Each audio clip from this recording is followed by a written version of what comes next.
Tune in for Weekend Talk That Matters, only on KFNX. Emulating Glenn Beck's patented fusion of entertainment and enlightenment is Locksmith Charley, who will answer all your questions about locks and keys, automotive security systems, and safe maintenance and servicing.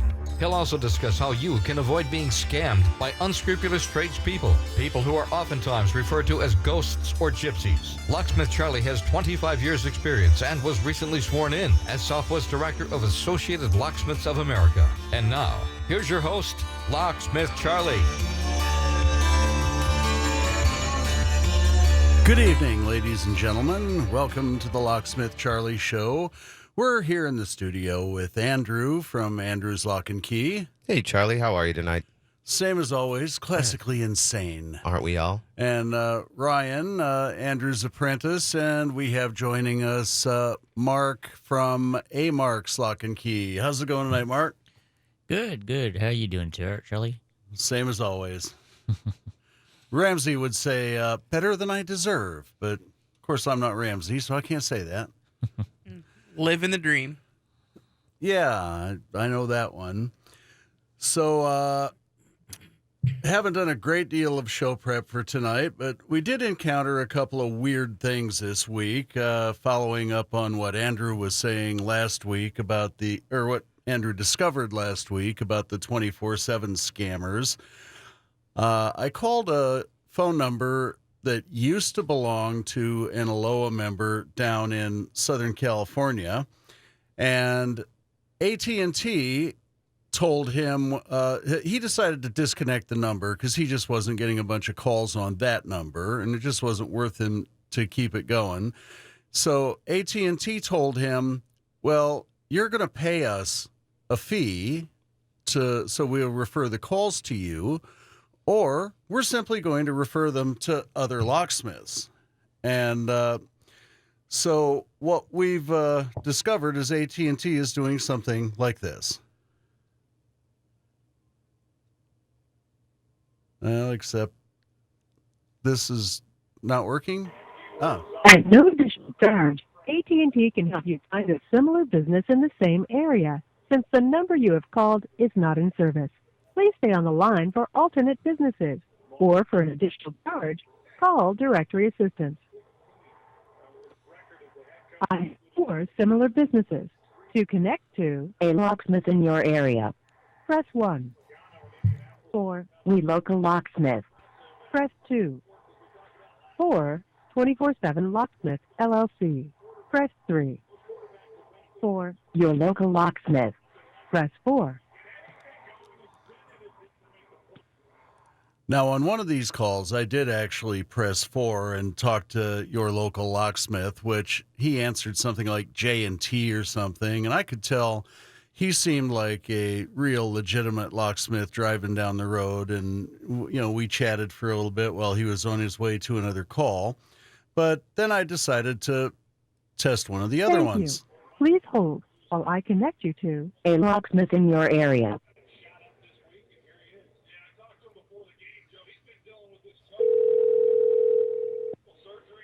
Call may be recorded. Hello, and thank you for calling 24/7 Locksmith. It appears you are calling from a location near San Diego, California. If this is correct, press 1. Otherwise, please enter the 5-digit zip code of your desired location, followed by the pound sign. Thanks. Your location has been verified. Now, of course, I was nowhere near San Diego, but that's a whole other program. Locksmith Services, can I please have your zip code? What company have I reached? A locksmith company? Yeah, what's the name of your company? 24 Hours Locksmith Services. And you have vehicles that are marked that say that? I'm sorry? Hello? Yes, sir. What did you ask? I asked you if you have vehicles that are marked that way that come out. Yes, sir. Are you members of Aloha? I'm sorry? Are you members of the Associated Locksmiths of America? Yes, sir. What's the zip code where you need the service? Like the zip code makes any difference. What? He's going to mail me a What's letter. your lower membership number? Sir, can you give me the zip code where you need the service so I can see if we can help you or not? He Or you really just wants to wanna mail me a letter. give me- Well, I want to find out for sure that you're a legitimate locksmith. If you're a legitimate locksmith, and if you're an lower member, you can give me your lower membership number. Well, it's not that complicated. I don't let just anybody come out and work on my stuff. Okay, sir. I can provide you that number. So he says he's an low member, but he can't provide us that number. Funny, I don't believe he was. And he's not going to come out and work on my stuff. So what do you think about this whole thing, Andrew? Well, I don't know what to think about it anymore. It's heartbreaking as a business owner knowing that they're doing this to us business owners. But the worst part is that somebody could think that they're calling me. And that's what I don't like about that. Yes. What's on the show webpage, which is locksmithcharley.com/KFNX, are two pictures showing both a listing for Andrew's Lock and Key and a listing for Locksmith Charley, which if you've got either one of these on your cell phone, that big green box on there that says click to call now is going to take you to that call center. It's going to say, it looks like you might be in Phoenix. Push 1 or put in the zip code where you are. But that's pretty much the same. It's almost the same call. It's the same exact beginning. It's the intro. same company, obviously. It's the same company. So yet when you're looking on your phone and it says Andrew's Lock and Key and that box is on there, if you poke on that click to call now box, you're not going to talk to Andrew. If my name is on there and you push on that box, you're not going to talk to me because they're intentionally deceiving the consumers into thinking that that's who you're calling. Yeah. And that's the same thing that AT&T is doing, And I don't understand why. I thought that when a number is disconnected, and anybody out there from the phone company that might know any of these things, we'd love to hear from you at 602-277-KFNX or 866-536-1100. We'd love to hear about the phone company's policies and procedures, because I thought when you disconnect a number, unless you order a referral on the line, that number stays disconnected for 6 months or a year or something before it gets reissued. And to me, it seems like the phone company would have, since the guy that had this number before is still a customer with other phone numbers, I would think that the phone company would have, or AT&T, would have a fiduciary duty to their customer not to be referring calls to his competitors simply because he's chosen to discontinue service on that number. It just seems crazy to me that they would just go ahead and do this on their own. Well, it doesn't make any sense at all, other than that they're making money on it, probably. Well, that's what I'm thinking is that somebody from one of the scammer companies has talked to AT&T and says, hey, look, you send us these calls and, we'll pay you. But I also think AT&T, as certain aspect, had at one point a roadside service, at least on their cell phone thing. I thought they did. They do. They do?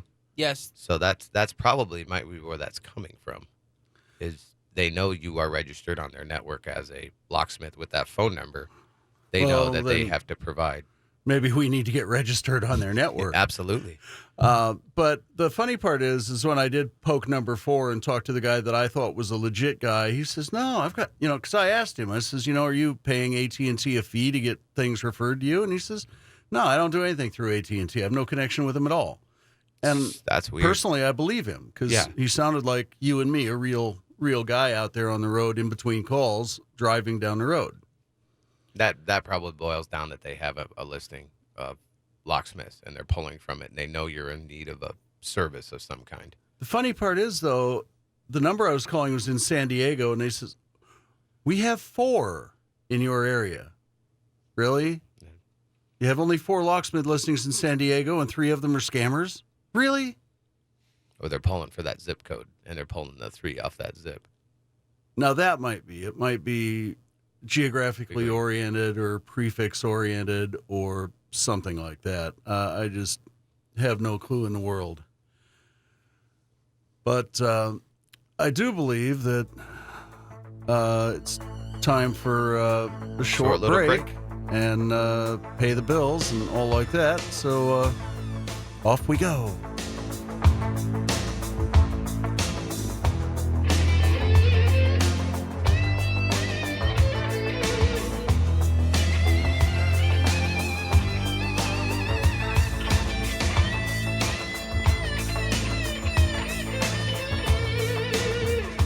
Independent Talk, 1100 KFNX. Log on and listen live. 1100KFNX.com.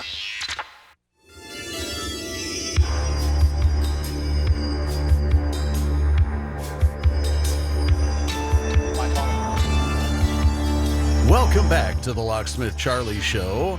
We're live in the studio with Andrew, Ryan, and Mark from A-Marks. I think Mark should tell us a little about his business, give out his phone number, and all like that.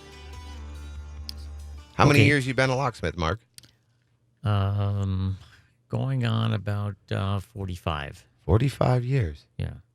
He's been a locksmith before I was even a twinkle in my daddy's eyes. There you go. Well, you worked with his dad for a long time. Tell us about the shops that you had and your dad's business and all that. Well, my dad started his business back in about, it was probably 68, 70, somewhere in there in California. And he got into it from his brother, who at that time was in the speedometer business. That was when you were legally allowed to turn speedometers back. And he got into the locksmith business on the side and realized that it was doing a lot better than his speedometer business. And then, and then eventually got my father interested in it and said that you could just duplicate keys and do this, do that, and he got real interested in it. My dad was a salesman at that time, so he wasn't afraid of people, and took interest in it, and started a store up in California.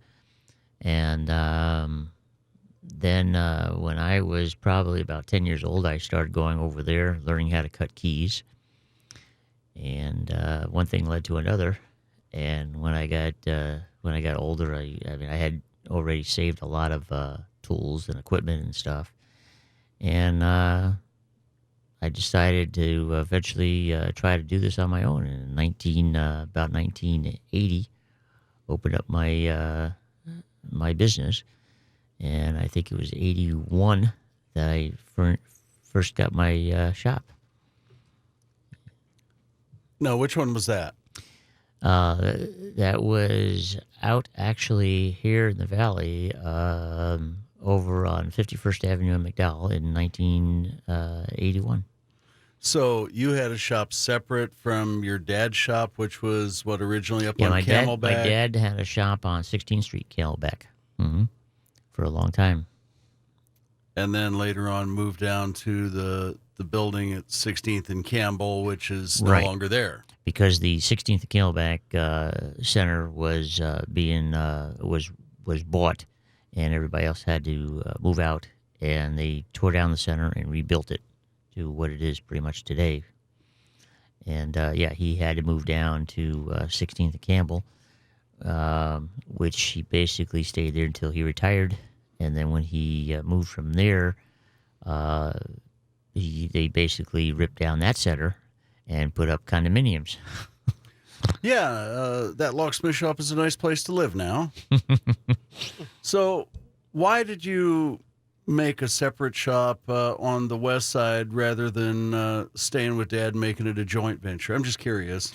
Well, because we were living over on the west side at the time, and I figured if I opened up my place on the west side, if he got calls over there, I could take care of them. If I had calls on the east side, it could be taken care of over on the east side.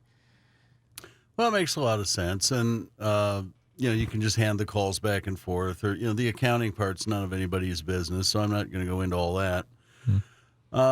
That's an interesting story. And then later on, you closed up the shop and decided to be mobile only, probably just like the rest of us, because rent was too expensive. And I know in my case, customers were constantly complaining, well, you're never in the shop. Like, they expect me to sit around all day waiting to cut a $2 key when I could be out doing service calls for much better money. Well, when you're a 1 or 2 man show, it's a lot harder to manage a shop at the same time. Yeah, right. And for me, it was basically a glorified storage facility where I could meet customers from time to time if I needed to. To do certain keys and to do other things that needed to do shop work-wise.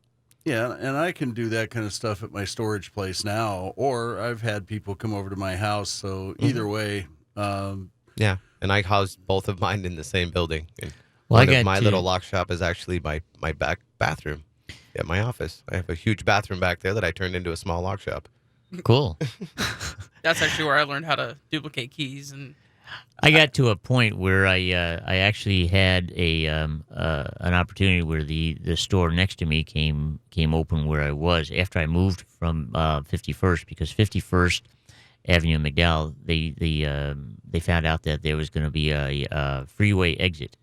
This was right around the time the freeway was being built on 10, and they found out that 51st Avenue was going to have an exit, and the owner of the property decided to tell management to increase our rents because of that. Well, when that happened, the rent didn't just increase a few dollars, it doubled. And when that double came in, it was like, oh my goodness, I can't do that since I was just starting up. And so I moved up to Thomas and 48th Avenue. And I was there in one suite, and then the suite next door came open, and I expanded into that suite. And at that point, I had a woman in the office, and then I had a shop man as well, so I could be out doing the calls. Well, that makes a great deal of sense. And the biggest problem is good help is hard to find, and I thought I had somebody lined up to come in and do a day and a half's worth of work for me yesterday afternoon. And as of this evening, she still didn't show up. And I'm like, gee, let me put an ad on Craigslist now. Yeah, Andrew knows how hard good help is to find. He's still looking for good help. Always look for good help. Ryan's good help most of the time. Sometimes he drives me crazy, but he's a good guy. He does what he does. Most times I drive him crazy. Well, OCD will do that to you, but... Yeah. That, and what did somebody say the other day? I have a perfection disorder. What was that? Oh, yeah. Flores. Yeah. Mr. Flores, our tech geek. Arizona tech geek guy. Yeah, Arizona tech geek. I strive for perfection a little too much sometimes, I think. And I expect people to be just as perfect as I am. Knock on wood. Well, once upon a time, I was of the position where I expect straight perfection. From the horse's mouth. Yep. I expect perfection and demand accountability, and well, look where that's gotten me. Wow. There's one thing Andrew can say. I definitely hold myself accountable for everything I do. So I might not be perfect. perfect. I think most locksmiths always hold themselves accountable for everything that we do. Well, yeah, and most. And the big trick of the locksmithing business is know your limitations. If you go out on a call and all of a sudden it's like, oh my God, what do I do now? You need to have people that you can call, and you need to just tell the customer, you know what? I'm having a problem with this. This is beyond me. Let me make some phone calls, get the right people in here. Absolutely. I get a lot of those phone calls. Yes, you do. I got a call yesterday or maybe day before. My buddy was asking me, I have this customer here. He's got a very lovely Herculite door. And he's wondering, how do we put weather stripping on the Herculite door? Because the air is going in and out through that half-inch crack between the doors. I'm like, well, they've got a Herculite door for a reason, because it's visually, aesthetically pleasing, according to some idiot architect. Yes. Now, if you want to ruin visually, aesthetically pleasing with some goofy weather stripping crap, I'm not going to do it. No, it's almost impossible to do anything in those Herculite doors, let alone work on some of them. So, I had one time out by Santan Village where they could not get the door open with the key from either side. The lock had just failed, and during the break, we'll discuss how I got that open. Obviously, we're not going to talk about bypass techniques for the public. But once again, we would invite you to look at our webpage, locksmithcharley.com/KFNX, where we have, among other things, the sensor sphere. Apparently, they have a new device that can roll around the house, be controlled remotely, and has apparently multiple security cameras inside of it. So you don't need 36 cameras to patrol your whole house. You just have the rolling ball camera to patrol your house. Sounds like one of those robotic vacuum cleaner things, doesn't it? Yes, it does. Except you don't control those. No. They just go. They are fun. I actually had a customer. Do they work? Yes. Yes, they Yes, do, they actually. do. I actually have one of my latter girlfriends owned one for a long time, and I used to thought it was the best thing to do to vacuum. I used to sit there and watch it, and it picked up everything. Well, we'll have to get a couple of those.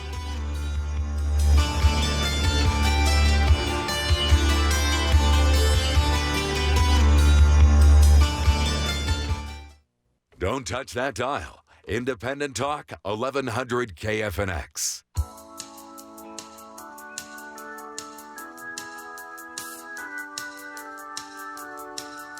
Welcome back to the Locksmith Charley Show. We were just talking about the rolling around security camera, and apparently cameras are good for a lot of things. There's another story, courtesy of the Aloha Weekly. 2 women caught on camera stealing holiday decorations in New York from front lawns. You know, you got to wonder about people. They're going to come and just steal the decorations. They always do, every year. It's all the news articles, and cameras will help deter people away from doing that. Well, maybe we need to have them alarmed as well. Yeah. You know, Make them or lock them to the ground. Read an article somewhere that said that just the physical presence of cameras decreases crime rates by, it was like 200 and something %. Yeah, well, cameras are like locks. It's going to help keep the honest people honest. And if somebody wants it that bad, they're going to go take it. The antisocial psychopaths are going to just do whatever they want anyway. Exactly. Very annoying, but what are we going to do? You talk about locking decorations down. I did have a customer just recently around the holidays that had some special reindeer made for her. And when the guy delivered them, he said, I can actually mount them and secure them to your ground. And she goes, really? He said, yes. And what he did is he chained them from the feet of the reindeer and buried the chains underground and locked them all up. Oh, wow.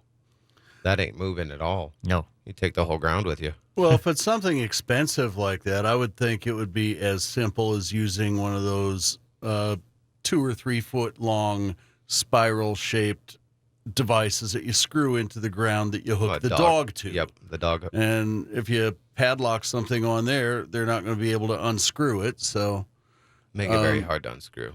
But, you know, I think, and this might be an idea for us or some other inventor, maybe we should make something along the lines of the alarms that they put on like cameras and cell phones and stuff in the stores. And when somebody unplugs one of these things and takes it away, then the alarm will start going off and maybe turn on cameras and all that. Make a lot of noise as they're running away with it, for sure. Oh, yeah, we could. In fact, it could work both ways. There could be a noisemaker on the object itself, and it could simultaneously trigger the alarm system in the house so that either the occupants could come out, guns a-blazing, or would notify the police. And, Rudolph, guns a-blazing over the Rudolph. Yeah, steal my reindeer, will ya? I don't think so. Put some lead in your behind.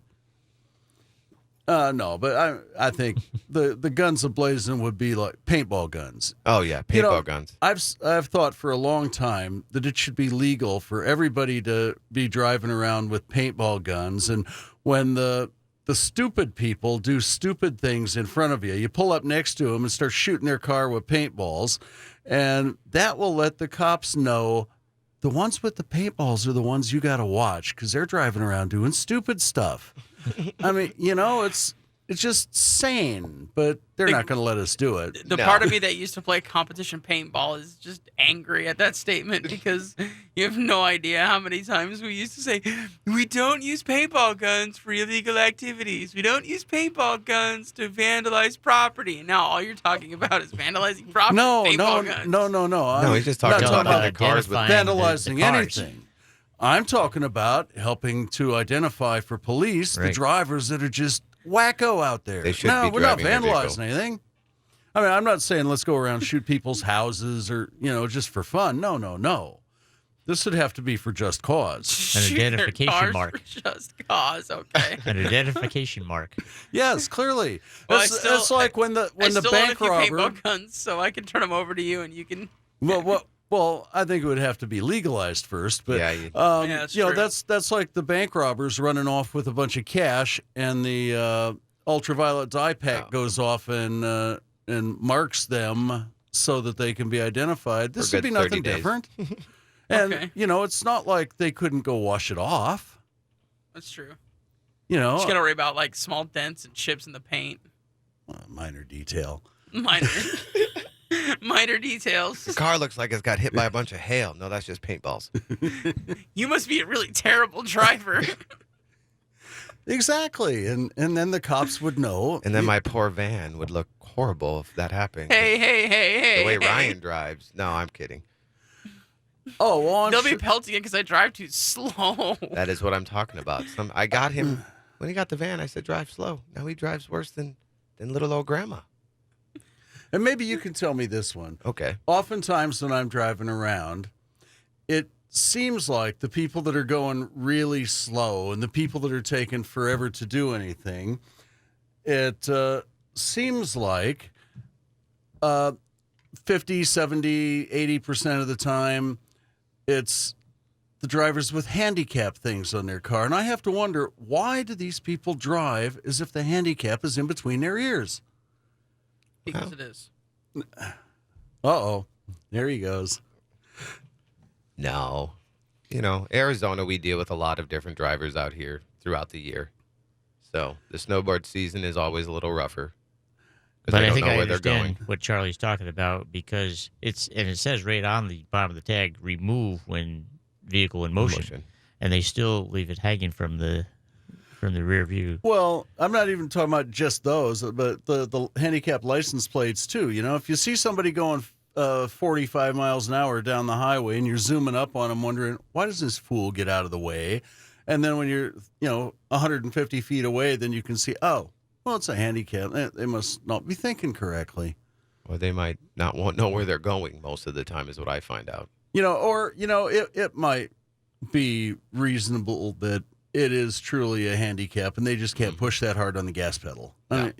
Nope, not at all. That's what hand controls are for. If you're that handicapped, invest in some hand controls. I know exactly what you're talking should be about. On the right-hand lane. Yes. Over in L.A. Safe and Lock, Bob Stabley had a safe fall on him and just messed him up horribly. And in the last years of his life, he was driving around in a vehicle with hand controls. So yep. I actually had a friend, his dad was like that all the way through high school. I every inch of their house the whole staircase was actually a lifting elevator that he could connect his chair to, and he could lift all the way up the stairs. And that's where their bedroom was. He'd come all the way back down. He had 2 different cars that had, his wife drove. She wasn't handicapped. He could drive the car, and she could drive the car. Didn't matter who. They both had controls, and she could use it or she could use her feet. So worked out really well. I learned how to drive on that car originally. There's a guy, they call him Chair Slayer. He drives a drift car, and they outfitted the car with hand controls so he can operate a clutch, handbrake, throttle, everything, and he's paraplegic. What is a drift car, did you say?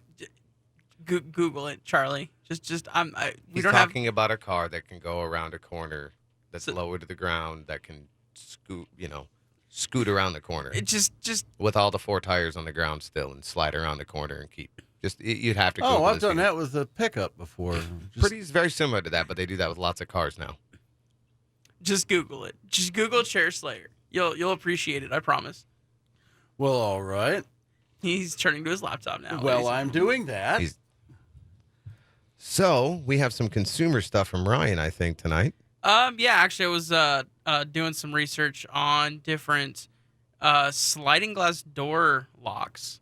I had a customer the other day. We went out and installed a device on their sliding glass door that allowed it to deadbolt. And so I wanted to come on today and talk to actually the experts that have been doing this for a lot longer than I have, and kind of get some input from you guys on what you thought some good techniques were for securing your sliding glass door. Well, I know what Charlie's going to say. He invented the Charlie bar. Ha, ha, ha. No, use a big stick. No, there's lots of different ways of securing your door. You could go back to the stick. There's that lock is called Secure Lock, I believe, is what you're talking about. Yeah, I brain farted on the name there for a sec. Thank you. I believe it's called Secure Lock, and it's a double deadbolt basically that locks onto the window. You could also use your old-fashioned Charlie bar. While we're at it, have you got any key blanks for an age lock in your vehicle? Because my next door neighbor broke off one of the keys, and he could really use a couple extras. We could take a look. I have. Oh, Mark. Well, great. Depending on which, there's reverse of each other. Depending on which one it is, I may good. have I'll take 2 of each. Okay. So we're going to get my neighbor taken care of. Yay. I did actually disassemble that lock. The key was broke off, and it was 180 at a time. I will help you with that. I had to cut the rivets off and take the back off. And now, ladies and gentlemen, with Pink Floyd, we're off to another break.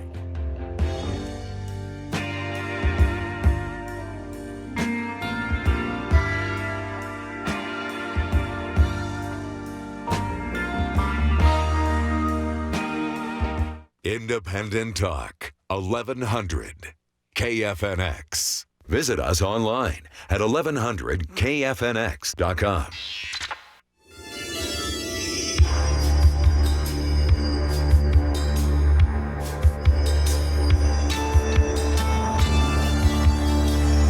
Well, as Francis was just saying in his advertisement, we do have people call in from time to time, and if you'd like to call in and talk about locks and keys, the number is 602-277-KFNX or toll free at 866-536-1100. We'd love to hear from you, and if you have any kind of lock and key problems or safe problems or anything like that, we'd like to help you out with it. And where are we going from here?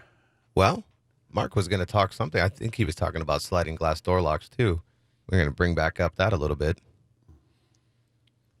So what you were mentioning before, Ryan, about that bar and stuff is one good thing, except if the door moves the opposite way. Sometimes the doors slide on the outside. Mm-hmm. And therefore, you have to have something else to use for that particular door. Okay. So there are little locks that can be mounted if they're using the door. If they go and park on the outside of that door, like in the townhome or something, mm-hmm.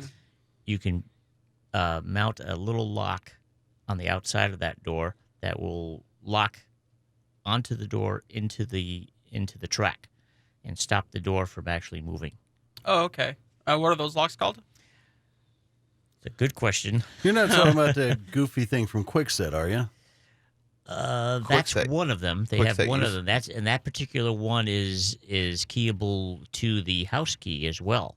Yes. Yeah, but if you put that on the outside, I thought those are for the inside, because if you put them on the outside, they could simply remove the screws and take them off, can't they? They go on with one regular screw and one one-way screw.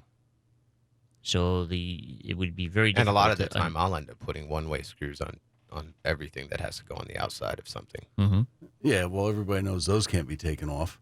Not very easily. But there's another little lock. I'm trying to think. It was either by LockSafe, or I can't remember the other name of it. And it looks like a walkie-talkie type of a lock, and it's mounted with 3 one-way screws, and it's key operated.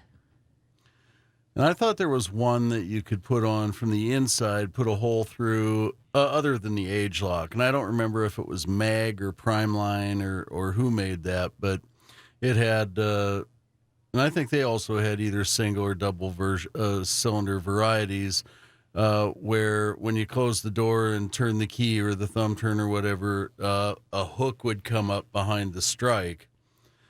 And those were pretty good if you could find a way to securely anchor the strike. I had a guy go out, put one of those on one time, and a month later I was back out there putting in long screws and new anchors because the thing just came out of the wall. So, Age. The company was Age. Used to make the lock that you're talking about. No, the Age lock had a circle hoop on it that circled through the strike. What I'm talking about has a flat bar that comes into the strike, and then after the door is closed and it's engaged, then you turn the key and a hook comes up behind the strike. It's completely different from an Age lock. Oh, okay. Our nice friends over at Security Plus used to have those, except they don't exist anymore. No. And that's a sad story in and of itself. Another program also. I'm sorry? That would be another program as well. A whole nother program. Oh, clearly. I really do miss going over to Security Plus for the Christmas parties and the beer and the gambling in the back room. But we're not going to talk about that. No, that's the old locksmith days. What happens behind closed doors stays behind closed doors? What happens at Security Plus stays at Security Plus. Well, and it died when Security Plus died. And since they haven't had a Christmas party for probably more than 5 years, I think the statute of limitations would be expired for any of that. Oh, yeah. Okay. All right, you're good then. You're good. Yeah. It's similar rules to Fight Club. Well, like they'd say in New Orleans, it's all good. It's all good. It's all good. Absolutely. So, Mark, 45 years in the industry. You going to do another 45? I hope so. You hope so? God willing is what they say, right? Absolutely. Absolutely. I just I enjoy the business. I really do. Otherwise, I wouldn't be around it that long. The interesting thing about the business is the changing of it. When we started back years ago, you had older cars, of course, and things were different. You didn't have the electronics. Purely mechanical. 100% mechanical. Yes. So, how was the build quality of the locks back then when you started compared to now? On regular locks or automobiles, or what do you? On like standard residential. Well, they were strong. They were good. You had, the companies you have today were pretty much still around. Your Kwikset, your Schlage, that was all around. I think, though, generally speaking, especially with cars, the older they are, the better they're built. Things today are just a lot more plastic.